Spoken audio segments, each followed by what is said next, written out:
available on Amazon if anybody wants to get a copy. And without further ado, there you go, Margot. Okay, well, thank you. You asked me tell a little bit about myself. I was born in San Francisco and I grew up in Beverly Hills, where my mother had a Beverly Hills hotel gift shop, and I ran through the hotel like it was my playground. And I graduated from Beverly High and went to USC and UCLA and got married before I finished my degree. And we moved to Hawaii, and I finished my degree at the University of Hawaii. I was in Hawaii for 9 years. And when I came back to Berkeley and went to Berkeley to the School of Public Health. I got my doctorate in social sciences and public health, and worked for the state health department and research for many years. And after I retired, I became a video maker. And so here we are in COVID. And what are we going to do to avoid boredom? So naturally, I looked at these tapes that my mother had left. She had 6 hours of tape from a friend who had interviewed her when she was 90 years old back in 1980. And so I thought, well, this is a good project. So I listened to the tapes and I transcribed them, and and it was very complicated, but we put out this book. And my mother had a fascinating life. She grew up in Czernowitz, which at that time was part of the Austro-Hungarian Empire.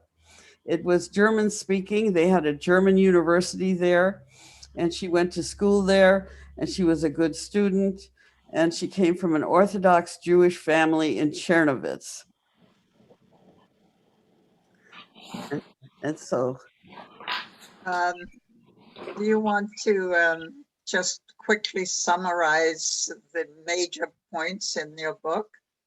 yes, well, it talks about her life. She starts off in Czernowitz as a child, and she goes to China in 1910 with her family, and then to New York. And she met my father in Shanghai. And then they met again in New York and married in New York. And then after that, they went to Hamburg. And my father opened a import export business in Shanghai, and they lived in Shanghai in the 1920s again. And she had a lot of adventures. It's everywhere she went, she was totally impacted by the history of the time. You know, for example, in when they left China, um, they went to China with her family when she was 20 because she had a sister in China. And there was also economic factors involved. Her father was in a transportation business, and he would take huge kegs of schnapps with his wagons and horses down from Czernowitz to Bosnia Herzegovina and sell schnapps. Well, in 1910, the Kaiser said that Jews could not sell liquor anymore. So that probably had some influence on his decision to move to China and see how his daughter was doing. So they went to China, they went to New York, after New York, they went back to Shanghai, and then there was troubles in political troubles in Shanghai, so they went to San Francisco, and they hit the political troubles in San Francisco, the Depression, and the rise of Hitler. My father had the uncanny ability to be on the losing side of every war. So he ended up going back to Germany, and my mother opened the shop in the Beverly Hills Hotel. And when she was in her 70s, she moved to Charlevoix. But she had interesting stories to tell. She was a charming person, and she attracted a lot of people. And she had a very, very interesting life, and it was fun writing about it. And I hope my grandchildren and my great grandchildren enjoy it. What was it like for her living in Czernowitz at the beginning of the century, 20th century? Yes, well, she was her parents were old. She was the last of 11 children, and out of the 11, six survived to adulthood. And she went to school, and she was a good student. And every Saturday, the men would come over to their house and talk about the scribes and the political events, and she would be listening and serving them tea. And she was a good student, and she went to the theater a lot. She loved the theater, and she did a lot of reading. And she was a pet. She was her parents' pet, and she wore uh, clothes. I have wonderful pictures of her. You'll see it in a video shortly. I have a video to show you. But she had a privileged life in Czernowitz. Was there a large Jewish community there? It was about 1/3. There were about 100,000 people there, and there were probably about 25,000 Jews. Yeah. Were they observant Jews, the family? I think her father was. I'm not sure that the mother and the children were, but there was a range of Jewish philosophies there, as there is everywhere. And she talks about her father meeting with men that they met at the synagogue and coming to her house and talking about the scribes and the political events of the day. So it evidently was important in their life. What led her to go to China, and what sort of life did she lead there? Well, there was a family in Czernowitz that had a visitor come from to visit them, a relative, and he met mother's sister Dora and married her, and he took her to China. And her parents were worried about her. And so when the time came that the Kaiser said Jews could not sell liquor, and they were worried about her sister Dora, so they went to China. And when she got to China, she had a wonderful life. She was the only young German girl there, and she read poetry, and she was fussed over by everybody. And she met my father there, and he began courting her there in China. Was it a large foreign community in Shanghai? Yes. Yes, well, there was the French and sector and the British section. They lived in the French section, and there were the British were there. They, of course, were in China for a long time. And there was just a small German community, though, and they were mostly merchants.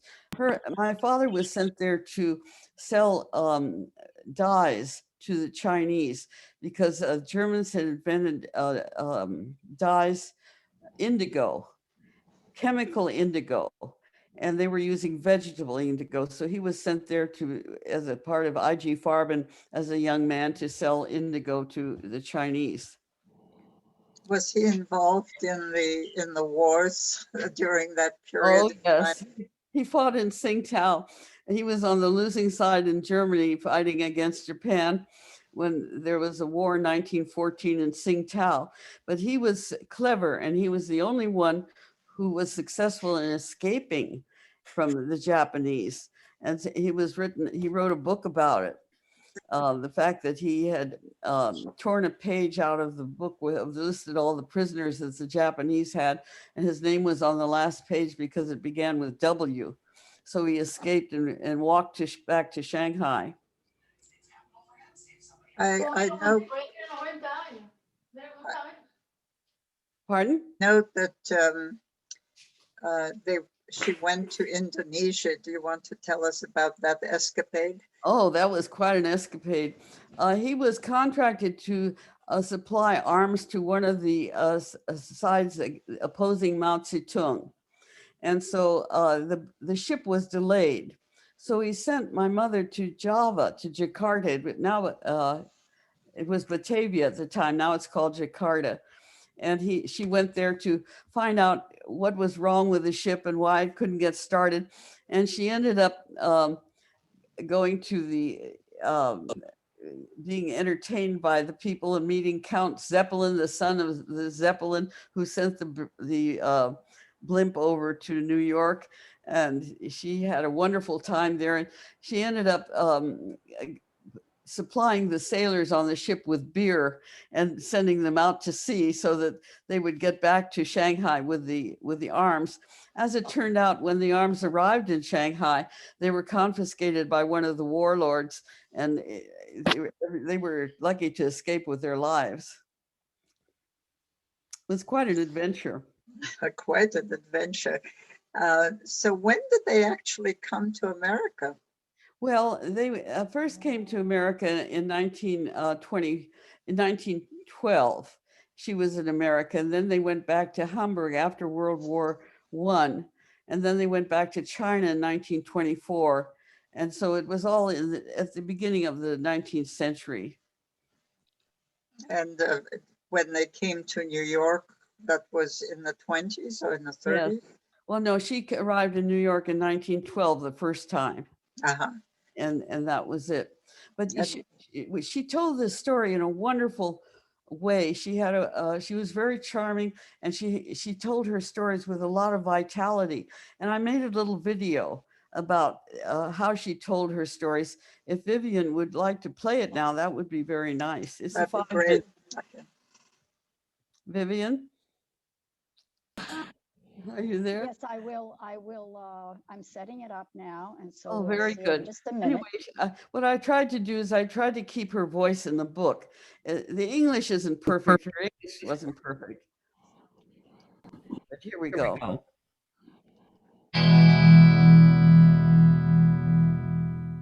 In Czernowitz, we had a bishop in a lovely big church, and we had a beautiful temple for the Jewish people. My father must have made a very good living, and we lived in our own house. I started to go to the theater when I was 10 years old. I had an older brother who was just crazy about theater. He would have lived in it. And he never missed a show. And he took me. George was absolutely crazy, and he used to take me. And then when I became 11 and 12 years, they had already groups of girls. And we all went together in a group. And we sat in the gallery for 27.5 pennies. And we saved all week our money so that we have a ticket to buy a ticket. We were 10, 20 girls. Every Sunday afternoon were classics. You know, they gave Shakespeare more in Czernowitz than they gave it in London. I had Othello, Macbeth, Hamlet, Maria Stuart, and all the Viennese operas and operettas, particularly operettas. I saw The Merry Widow when I was about maybe 13 or 14 years old. And we'd go over and over and over again, sing the same place. And then we'd come home and we'd sing the arias. And so I knew my classics. My father made a very good living. He had a transportation business. He had the wagons and the horses and the drivers. It was a very good business that he had worked up. And then he gave it up. He sold the furniture. We went to China in 1910. You see, I had a sister in China. I'll never forget that trip if I live another 100 years. It was such a beautiful trip. We went to Genoa in Italy for 3 days, you know, and we were in Algiers for 3 days because the ship needed proviant. And then we went through the Suez Canal into the Red Sea. Singapore was a really very big town, and the harbor is indescribably beautiful. So we get off, and I have read the Arabian Nights, you know, the 1001 Night. And one of the great stories is about Sinbad, the sailor man, and he had adventures in Singapore. In Singapore, when I read it, I was about 10, 11 years or 12 years old, you know. And Singapore was so far, farther than the sun, in my mind. All at once I find myself in Singapore. I couldn't believe it. In Singapore. So we traveled for 6 weeks. We left on the 20th of March, and we arrived on the 6th of May in Shanghai. I was the queen of China. When I came there, I was a sensation, because I was the only German girl there, you know. And they were taking bets, who will take me out. And my husband won the bet. I was invited to the dinner at the governor of the island of Java, then the first Dutch airplane fleet No, esta no es ella, espérate, es el libro que ella escribió, que ella nos regaló. and there was a big palace where the governor lived. And we were all standing on the patio, and the aeroplanes were coming in, and the governor gave a big dinner party. It was unbelievable. And, Lo que es la vida de la madre, eso que es una cosa de parecida de Grandpa Bob. and we danced, and we chatted. And Ese es el tape. it Ella was, hizo como un documental del tape de la madre. I had already my Pero shop. esta no es ella. Ahora sale ella, déjame poner. Ethel, can you mute yourself, please? You know, all of them. Joan Crawford would come in and sit for hours. Ingrid Bergman used to come in all the time. Greta Garbo, Leopold Stokowski, Dorothy Lamour, Betty Davis, she was a cute girl. Was a cute girl. All of them, they all came in. Para que la veas, después todo se quede. Came down, and Charlie Chaplin came down. Walt Disney came in, and it was kind of fun. Esa es la madre de ella. I traveled Cuando quite tenía 90 años.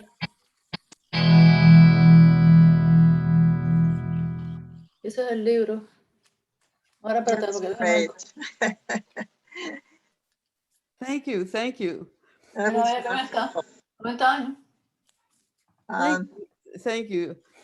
That was, you can see that she had a way of speaking and a way of telling stories that was very charming. And she had a lot of friends and was a good conversationalist. Yes. Did you put the video together, Margot? Yeah, I was a video maker in one of my lives, you know, one of my other lives. But So it seems like the next stage was their life in San Francisco. You want to tell us a little bit about that? And it was during the Depression, I think. yes, well, they arrived in San Francisco in 1926, and they had, my father first sold Asian arts and silks and all sorts of things to Gumps. And he says, why should I sell it to Gumps? I can have a shop myself. So he opened a shop in the Beverly Hills, in the St. Francis Hotel on the Union Square in San Francisco. And they had a very successful business. They had lingerie embroidered in China that my mother designed, and they sold it to the Junior League, who bought it for their dowries. It was a very nice business. But then all of a sudden, there was a split in the German community in the early 30s about who was pro-Hitler and who was anti-Hitler. And then their depression came in 1929. And between those two events, the shop went bankrupt. And as my mother said, when poverty comes in the window, love goes, no, when poverty comes in the door, love goes out the window. That was her saying. And they started having marital problems. And my mother packed up her things and went to Los Angeles and was hoping that she could open a business in Los Angeles where they would be successful. And in 1934, the whole family moved to Los Angeles with me and my sister and my father. And then at that point, she opened the Beverly Hills Hotel. But the shop in the St. Francis was a beautiful shop. It had a gorgeous thing. They had an upstairs section and a downstairs section with Buddhas and rugs and all sorts of beautiful things. And they ended up auctioning it off to the May Company at half price when the shop went bankrupt. But it was a very bad experience for my father. He could not find work after that, and he got he was not an American. He was a German citizen, and he remained German all his life. And he went back to Germany to support Hitler in 1936. And I don't know what how my mother's Jewishness fitted in with all that. My sister and I went to visit him in 1952 after the war. And she and I stayed with him for 2 weeks, and he showed us all around Hamburg where he was living. And after we got back, we realized we had not met one neighbor, one colleague, one friend. He did not introduce us to anybody while that he knew in Hamburg. And so it made us wonder, of course, whether he was reluctant to introduce his half Jewish American daughters to his friends, and we really don't know what his philosophy was. But as I said, he was on the losing side of every war that came through the 19th century. And anyway, my mother had a very, very good life. She had an interesting life. They were involved in history. She moved to Michigan, where my sister was living with her husband in the last 20 years of her life, but she was always interested in politics. When she was in her 70s, she wrote to Anwar Sadat to advise him about the Middle East, just because she was scared, and Anwar Sadat sent her Ramadan cards. I guess getting advice from this woman living in northern Michigan in the United States. And she had a very active life, and she died in 1984 at the age of 94.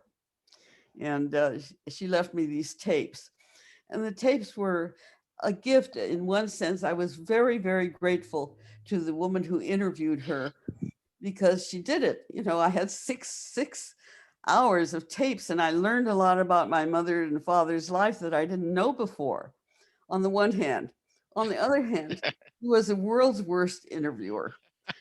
She interrupted her constantly. She got her off track. She asked her leading questions. She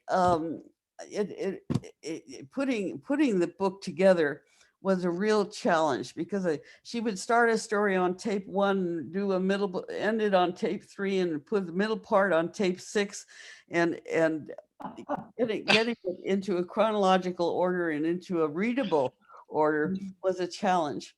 But I tried to keep her voice, even though it wasn't proper English. She had this vitality of speaking and her way of speaking, and I wanted to keep that.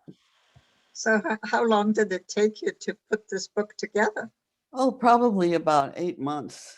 Yeah, it was all COVID. It was a COVID activity. The COVID book. I was born during COVID and had to do something. Yes. So your mother really came into her own when she was in Los Angeles and was in the Beverly Hills Hotel, right? Yes. And she has a funny thing here. She one of the things that she comments is after she was divorced, she could not adjust to the American men. I was thoroughly German. The war was going on. There was not one man who appealed to me, but in the Second World War, there was a man who appealed to me. One man, Leopold Stokowski. Then Greta Garbo came along and took him away.